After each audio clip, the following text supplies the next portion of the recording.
What on earth has been going on in the US stock market? In the last few weeks, I've had a stream of notifications to say that the US stock market is falling in value. So today we're going to discuss why exactly that is. We'll discuss whether it's potentially a shorter term or longer term trend, along with some strong considerations that all investors should make right now, given the current state of play.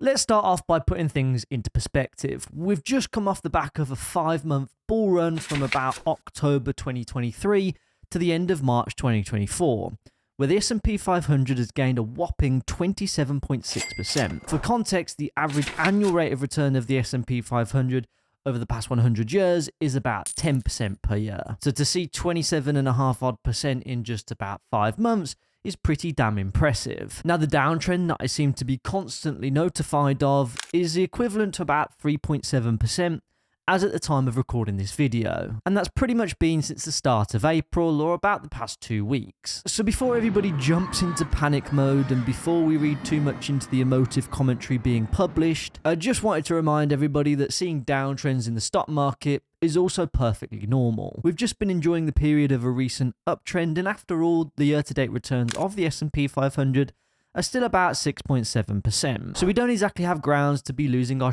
just yet.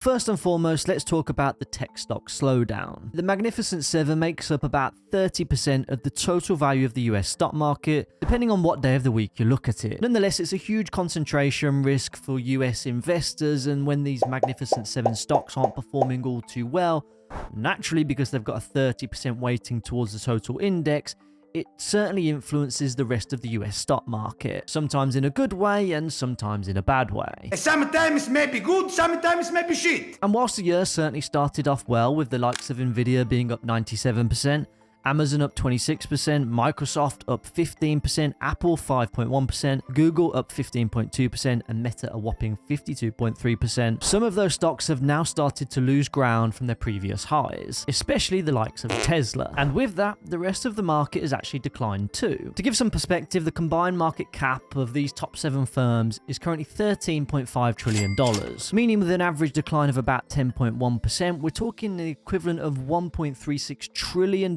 in market value being lost over the past couple of weeks. So now let's discuss 4 additional variables as to why not just the Magnificent Seven could have sold off, but also why the broader stock market could have sold off too. There is something called the Shiller price to earnings ratio, which is an inflationary adjusted price to earnings ratio of the S&P 500. Now, historically, the average P for the S&P 500 is about 17.1 times earnings. Now, from a personal perspective, if any of these firms in the Magnificent Seven do start to trade in and around that 17.1 times earnings, that'll be the opportunity for me that I'll be looking at in order to potentially invest in some of these individual companies. Just like I did with Meta Platforms about 12 months or so ago when they were trading at, I think, about 12 or 13 times earnings.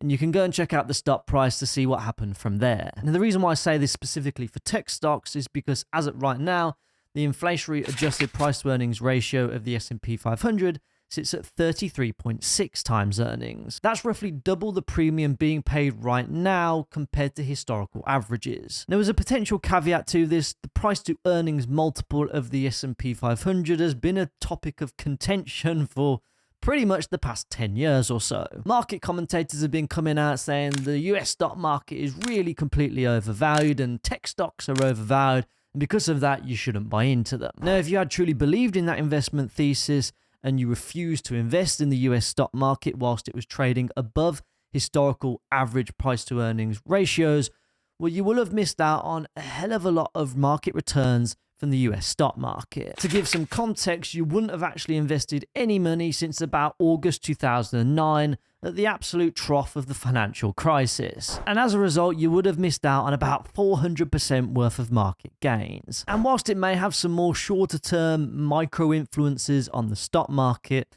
in my opinion, it's certainly not going to be the sole driver of absolute market performance, or at least certainly not in the context of driving adverse market conditions.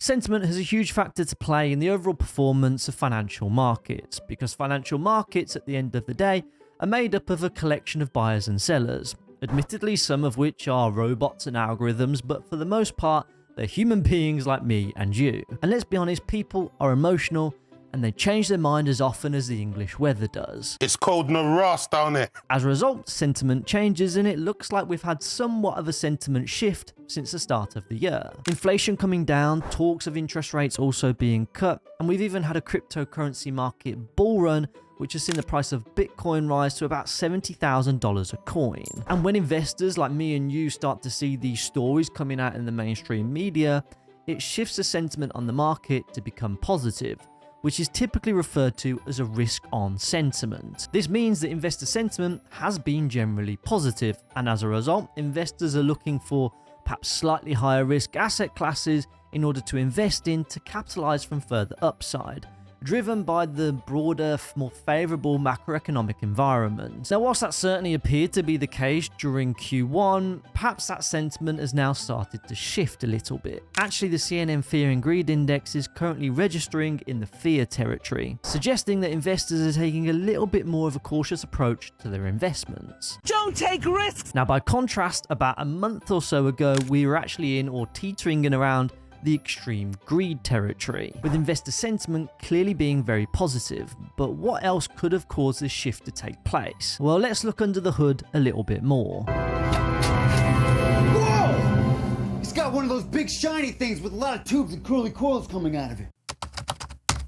Look, I don't think we can shy away from the fact that one of the big news stories in the press right now is all around geopolitical tensions. Ukraine's president is giving his strongest, starkest warning yet about the state of the war against Russia without military aid from the United States. As Israel and Hamas descend further into war, the prospects for a broader Israeli-Palestinian peace deal seem further away than ever. This morning, explosions in the city of Erbil, Iraq, after neighboring Iran launched ballistic missiles claiming to target the local headquarters of Israel's intelligence agency. Now, you might be thinking, well, surely that's all over in the Middle East. What on earth has that got to do with the US, let alone the US stock market? And unfortunately, when this kind of stuff does sadly happen, as it has done throughout the course of world history, political leaders in the Western world obviously see it as a little bit of a threat to world peace, and are also likely to get involved in order to hopefully calm political tensions,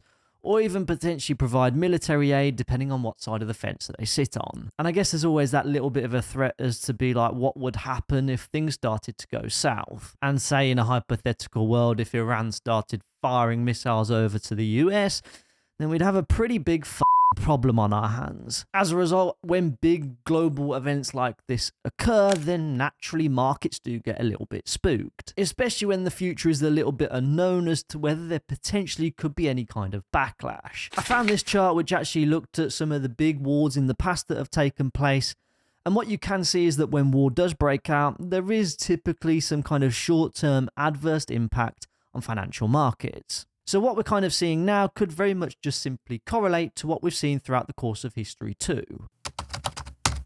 The US Treasury yield has jumped to a 2024 high after seeing strong US retail sales in the past week or two, and as a result, that's kind of eroded investor confidence about the potential that the Fed could possibly cut interest rates in the short term, which is kind of good and bad. Higher yields generally mean that investors are pretty optimistic about the performance of the economy, but obviously with that comes inflation too. But remember, we're in a high inflationary environment, and as a result, interest rates have been put up in order to combat that level of inflation by taking more money out of consumers' pockets in order to stop them spending their money, which should then therefore slow down the economy and hopefully drive prices a little bit lower, or just to make sure that prices don't rise as fast as they have been before, coming back to that central bank target inflation rate of about 2%. However, with retail sales still being high, kind of suggests that these kind of higher interest rates haven't quite done their job in terms of slowing down the economy and haven't sufficiently restricted consumer spending power. So it could very much be possible, if we keep getting numbers like this around US retail sales,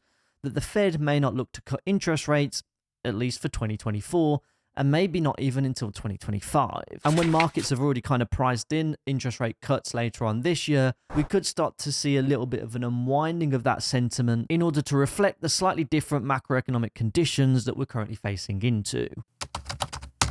So could this potentially be a short-term trend or a longer-term trend? Well, I guess that kind of comes down to your perspective in terms of what you believe to be short-term versus long-term. Now, for me, I consider short-term to be anything less than 12 months. Medium-term, I would probably say about 12 months to 3 years.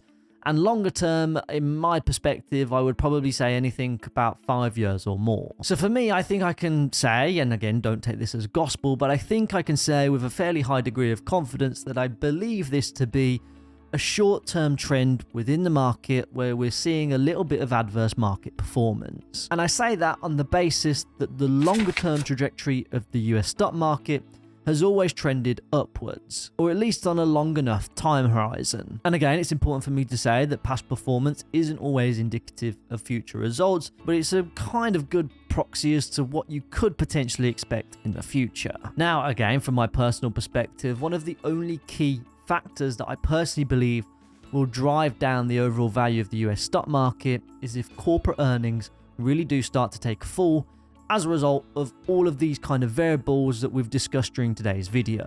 Because corporate earnings are closely correlated to the overall performance of the stock market. Naturally, the more money that companies make, the higher their stock prices go, and therefore the overall value of the market increases too. But when that script is flipped and earnings fall down, well, also company stock prices fall down too. So that's certainly a more broader theme that I would certainly stay close to if you are an investor in the US stock market. Look, whenever we see market turmoil, I think it's always a good opportunity to actually sit back and reflect on your own investment portfolio and your overall appetite for risk. I can speak from personal experience, and maybe some of you guys can relate, but I think some investors potentially wait for things to go wrong and wait for their portfolios perhaps to dip in the red before they then start to consider making a material change to the overall makeup of the portfolio. It happened to me during the most recent market collapse after the bull run of 2021, where we saw the kind of tech wreck in 2022, at which point some of my individual stock holdings were deep in the red and the overall portfolio was deep into the red too. At which point I kind of made the decision that I would almost go back to my old investment thesis to more broadly diversify in an S&P 500 ETF and increase my overall portfolio allocation to a more diversified fund as opposed to having a bigger allocation to individual stock holdings. That was a position that felt a little bit more comfortable for me and a little bit more within my own personal risk appetite. And with that, the same goes for assessing your geographical diversification too. It's something that I'm mindful of with my own portfolio being solely exposed to the US stock market as things stand. Because the US stock market might not be all sunshines and rainbows for the next 20 or 30 years like it's been for the past 20 or 30 years. As a result, you might look for some broader geographical diversification by investing in something like a whole world index, perhaps something like VWRL, as opposed to just being purely exposed to either a US fund or US individual stocks. So if you are feeling slightly unnerved by recent events that have been going on in the broader macroeconomic environment, then now might be a good time to reflect on your own portfolio and still make sure that you're comfortable with the risks that you're taking and the portfolio makeup itself. So that's the latest position on all things the US stock market, but if you are mindful of that broader diversification piece, well, I recently made a video covering the top 5 index funds that you could potentially invest in order to get that broader market diversification.